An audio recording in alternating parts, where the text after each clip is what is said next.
Good afternoon, everyone. Thank you for coming to Dunn's Corners today to hear a fantastic double concert. Didn't know you paid for such a double admission, did you? My name's Jen Courtney. I'm the pastor here at Dunn's Corners. And if you all are not familiar with our campus, I hope that you make yourself at home here. There are many members seated around you who would be happy to help you if you should need anything.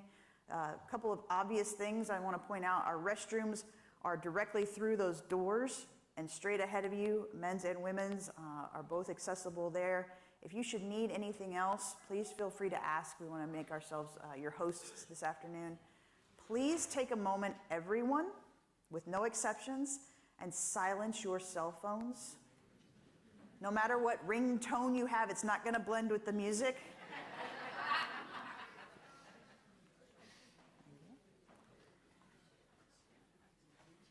And at the end of the concert, when you have truly fallen in love with the music that you have heard, there are CDs for sale available on the table in the narthex.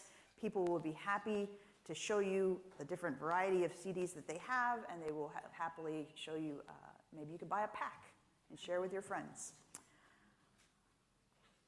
We are very thrilled today, as I said, for a double concert. The first performers are the Minnows. We are thrilled to introduce them to you, a talented youth hand ensemble founded and directed by the passionate and inspiring Jane Nolan.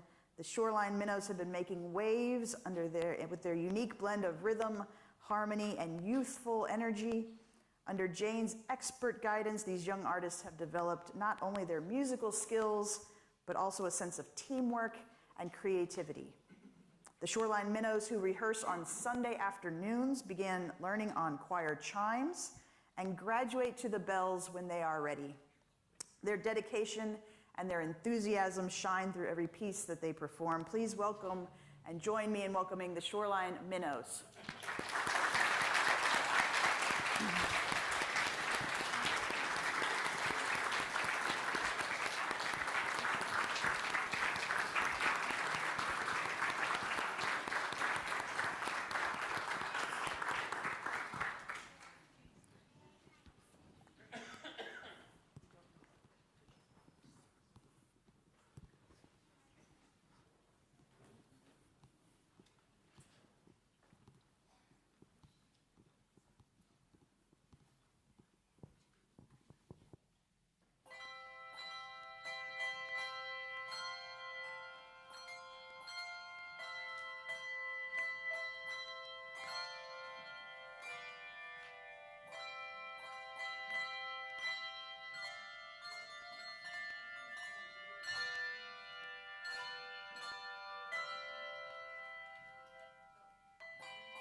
No pressure, grown-ups. No pressure. So now I get to introduce the Shoreline Ringers. They have been enchanting audiences since their founding 20 years ago under the direction of Jane Nolan. 2 years ago, Jane passed the baton, and the group is continuing their musical journey under the direction of Andy Wallace. Known for their musicality, thoughtful programming, and joy-filled ringing, the ensemble is also committed to expanding handbell repertoire and sharing the beauty of this art form with audiences like yourself. The group is made up of dedicated musicians from a wide range of professions, united by a shared passion for handbells and ensemble performance.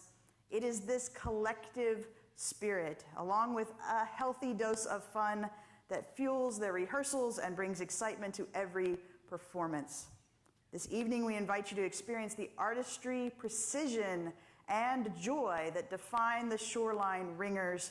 Please join me in warmly welcoming them.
Thank you. If you listen closely, those last echoes, you can almost imagine tower bells discovering that they could come down out of the steeple and walk right into the middle of American history. Long before handbells were a concert instrument, they were used as practice tools for English tower ringers, a way to rehearse change-ringing patterns without rattling the neighbors at all hours. Once they crossed the Atlantic in the 19th century, these small instruments began to borrow the voices and stories of a young, restless country. One of the earliest and boldest of these American voices belonged not to a bell ringer, but a singing schoolmaster, William Billings of colonial Boston, often called America's first choral composer. His tunes carried the sound of taverns and town meetings, of plotting a future free from kings. Let Tyrants Shake Their Iron Rod was born in this atmosphere. Tonight, as the bells take up Billings' melody, you'll hear the struggle in shifting textures, chains and turmoil, lines breaking, hopes rising, until those old iron rods could not bear the sound of freedom any longer.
Thank you.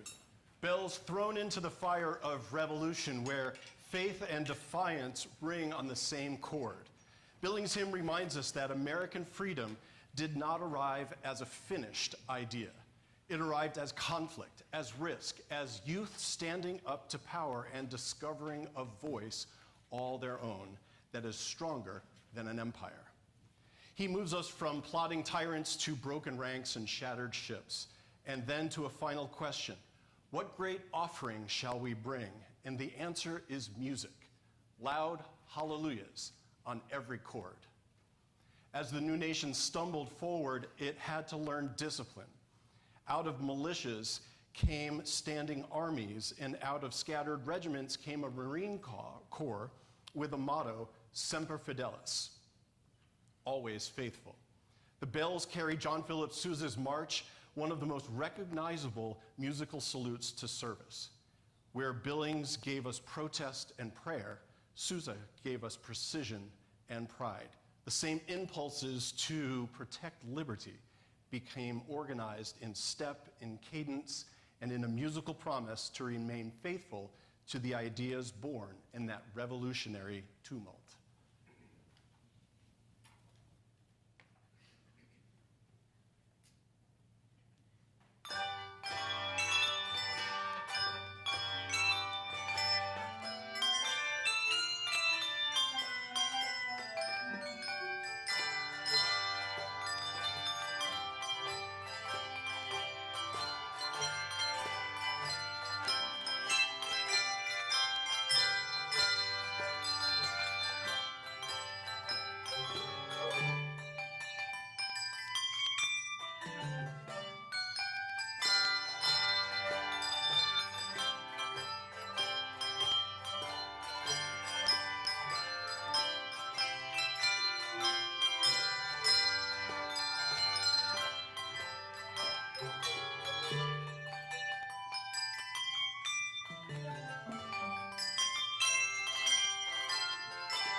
So far, these handbell musicians have marched us through a young republic, yet the American story is not only written in parades and proclamations or in the halls of power, it's also written in the quiet decision to build a home in an unfamiliar place, to clear a field, to plant hope in uncertain soil.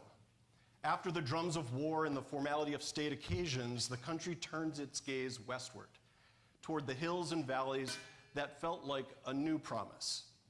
Aaron Copland captured that turning in Appalachian Spring, the story of a young couple beginning their life together in the Pennsylvania hills in the 19th century frontier era. This ballet wove American folk sounds and the Shaker melody Simple Gifts into a musical portrait of hope and simplicity. Tonight, our bells will trace that journey, letting the familiar melody remind us that the heart of this country has always been strongest in small, humble beginnings.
from that frontier farmhouse, we've just heard the bells sing of simple gifts, of finding delight in a place that is just right.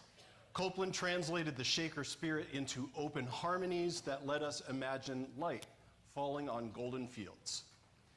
As handbells took root in America, they found a natural home in churches and communities shaped by that same blend of simplicity and intensity. Over time, what began as borrowed English practice instruments, they grew into an American instrument, bells cast in the same Pennsylvania hills, literally, in Pennsylvania, when its own original repertoire demanding technique. So resonances and alleluias, a piece that is not on your program, stands in that lineage. You'll hear a minor fuguing tune, which echoes early American hymn traditions. The main theme of the piece will unfold and deepen and finally burst into a brilliant alleluia with dancing bass lines. In this piece, bells don't just accompany worship, they become the worship, and tuning metal and motion into a living, breathing amen.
The last notes of resonances and alleluias leaves us inside the sanctuary, listening to the sound hanging in the space just a moment longer than we might expect. That lingering ring has always been part of the magic of this instrument. No one person controls a melody, yet together these individual ringers can shape a phrase as if they were a single musician. Over the last century, handbell ensembles have pushed that music further, building an American repertoire that treats bells as true concert instruments. And bells have not only ever just been about technique, they're also about community. Handbell Musicians of America, the national organization for our instrument, centers its mission on uniting people through a musical art. And that vision comes alive in handbell festivals all around the country. These events build on collaboration, not competition. Shoreline Ringers recently joined with other handbell musicians at a festival at the Riverside Church in New York City, filling a vast space with one shared sound. Festival Sanctus grows out of that spirit, its driving rhythms and Latin text, Sanctus Dominus Deus Sabaoth, invite us into a festival of praise where many sounds, many traditions, and many voices become one.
Your support of the Shoreline Ringers over our 20 years have allowed us to purchase everything that you see here on the chancel level of the sanctuary, and then some.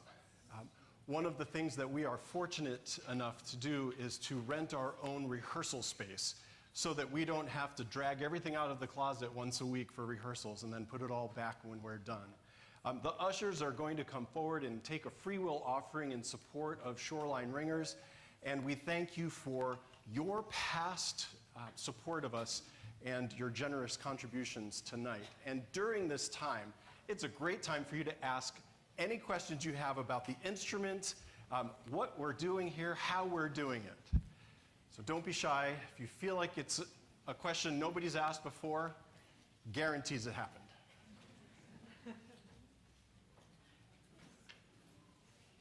You are all super knowledgeable. Awesome. Yes?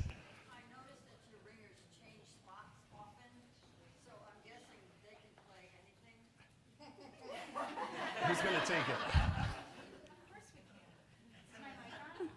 Yeah, I said, of course we can. No, so some of us stay in areas, right? I know, Pete wants me to come down there, but physically I would tip over if I went down that far. But what Andy does in choosing where we go is think about ringers' strengths in rhythm, in switching notes quickly, in malleting. You know, all of those things factor into where you will be particularly good in any given piece. We also like to move around so we can chat with other people. We also like to give the people at the bottom some time to rest their arms with smaller bells, because it really does make a big difference to go from here to here. Thanks, Emma. Yes? Great question. Someone in the bass? How do we maintain the handbells? How do we maintain? Tell me what maintain we mean. How do you keep them nice and shiny and all this stuff? I'll defer this to How do Mr. we Peetler. maintain the bells? For the most part, the bells take care of themselves. We don't do too much to them. We don't have to tune them. We don't have to do anything with the handles unless they start to crack. Every once in a while, some of the restraining springs on the inside need replacing so that the clappers don't sit on the casting. But for the most part, we just polish them. Just like the silver at home, polish them after every rehearsal. Yes, Bill. Randy, what's that instrument on the far right there? Somebody up in the treble? Somebody on the... Okay, I'll handle it. These are called choir chimes. And Lauren, can you tell us a little bit about those? Choir chimes, similar to bells, each one is a different note. It's like a tuned tuning fork, so unlike bells, it has a very pure sound. And the ones in the back are the bass choir chimes. They are really big because they play really low notes. You can see that there's no clapper on the really big one in Pete's right hand. Because it is so big, you have to hit it with a mallet. And you feel it more than you hear it. Vicki, you want to hit one?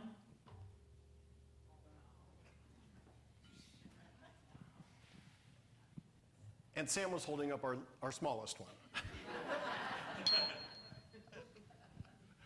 One more question before we continue. Stacy. Mine is 2 parts.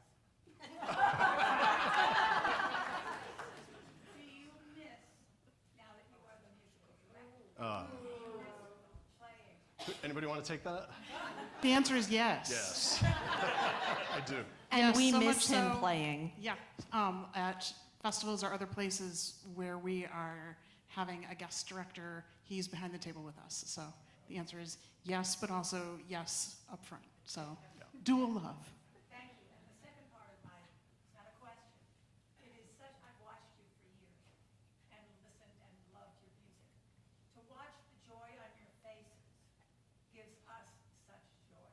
So thank you. Thank you.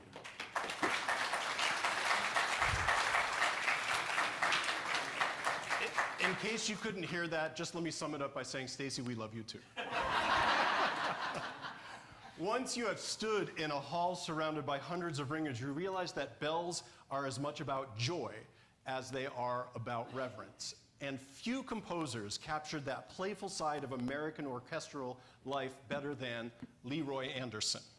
Working closely with the Boston Pops, he wrote sparkling miniatures, Sleigh Ride, the typewriter, the syncopated clock. In our next medley, the bells borrow Anderson's witty language, crisp rhythms, and catchy tunes. It is as if the instruments, once who practiced scales from the steeple, have decided on a free evening to join the Pops for a night out on the town.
If Leroy Anderson invites us to smile at the familiar quirks of American life, Leonard Bernstein asks us to face its fractures. Anderson's world is full of sleighs and typewriters. Bernstein's West Side Story plunges into city blocks that are divided by language, ethnicity, and allegiance, yet both are unmistakably American. West Side Story retells Romeo and Juliet on the streets of 1950s New York, where the Jets and the Sharks claim the same region of the city as their own. And Tony and Maria dare to imagine a love that crosses those lines.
after the tumult of the West Side. It's tempting to look up and search past the streetlights and the fire escapes for something larger, calmer, bigger than our arguments. In the latter half of the 20th century, American music often did just that, blending romance and jazz and a fascination with the stars. The same nation that wrestled with inequality and conflict also sent rockets skyward and filled clubs with songs about impossible journeys and improbable love. Fly Me to the Moon, written by Bart Howard in 1954, became one of those standards, an invitation to step beyond gravity and everyday limits while grounded in something as simple as holding someone's hand. In this arrangement for handbells, that big band swing takes on a new shimmer. Here, our American story truly lifts off, carried by jazz rhythms and asking to be loved true.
Jazz, a uniquely American form of music, is the coming together of several communities, Black, immigrant, urban, meeting and mixing in an unpredictable way. Our American musical tradition has always thrived on welcoming sounds from varied places and over time calling them ours. Which brings us to a truth in the Shoreline Ringer and perhaps the broader culture. Nothing says America like Swedish Euro pop. ABBA's Gimme Gimme Gimme arrived in 1979 as a slice of Euro disco, and it quickly slipped onto the American dance floors and into American tradition. Tonight, handbells and choir chimes take on that driving beat and glittering synth energy, proving once again that this instrument is as comfortable under the disco ball as under the church dome.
Even beneath the glitter and the disco beat, the American experiment keeps bringing us back to the basics. Trees, skies, neighbors, and children. The fragile of beauty of an ordinary day. The mundane.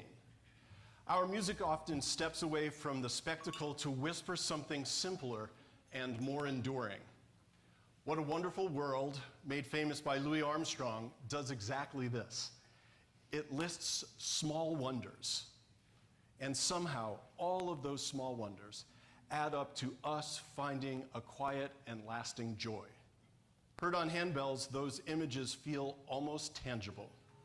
After all the marches and anthems, show tunes and dance tracks, this song invites us to look around and notice that the world these bells have been describing, in all its contradictions, is still full of wonder worth ringing about.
If what a wonderful world teaches us to see, America the Beautiful invites us to dream. Catherine Lee Bates wrote her text in 1893 after looking out from Pikes Peak over fields and mountains, over a landscape that felt both majestic and unfinished. Tonight, as you hear America's Hymn, carried by both handbells and organ, the organ, played by Gene Deegan, adds an independent web of lines that sometimes shares the melody with the bells and at other times seems to dance across that same landscape the text describes. Each instrument brings its own character. Their partnership becomes its own kind of musical image of America.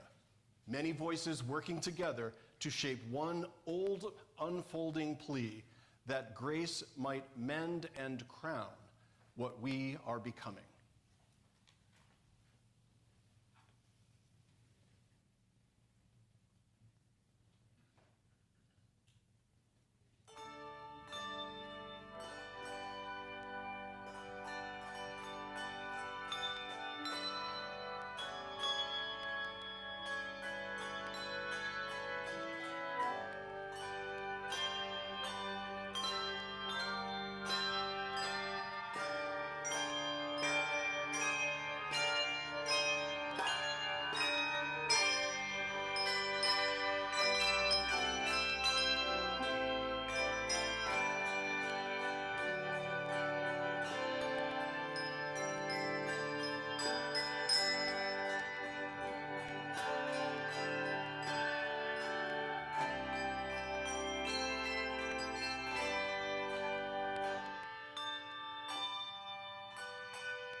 The phrase "from sea to shining sea" has been resonating under this concert all afternoon.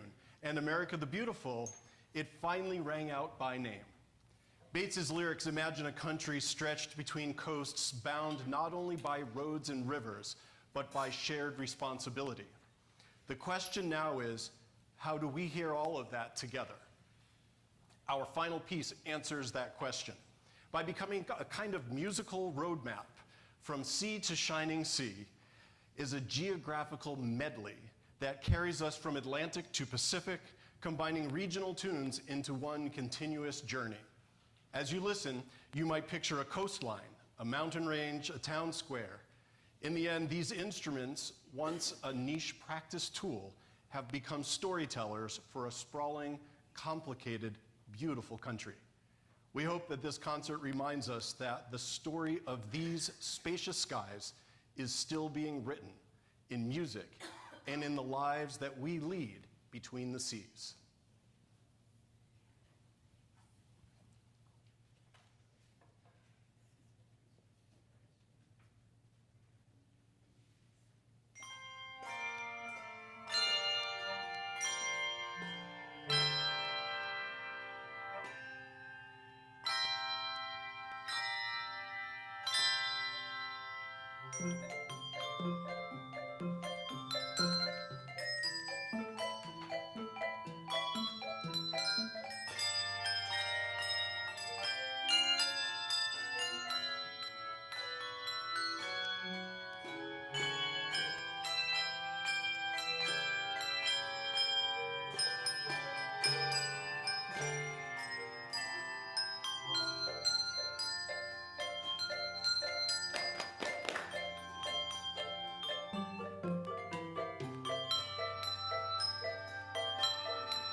wonderful evening. Thank you.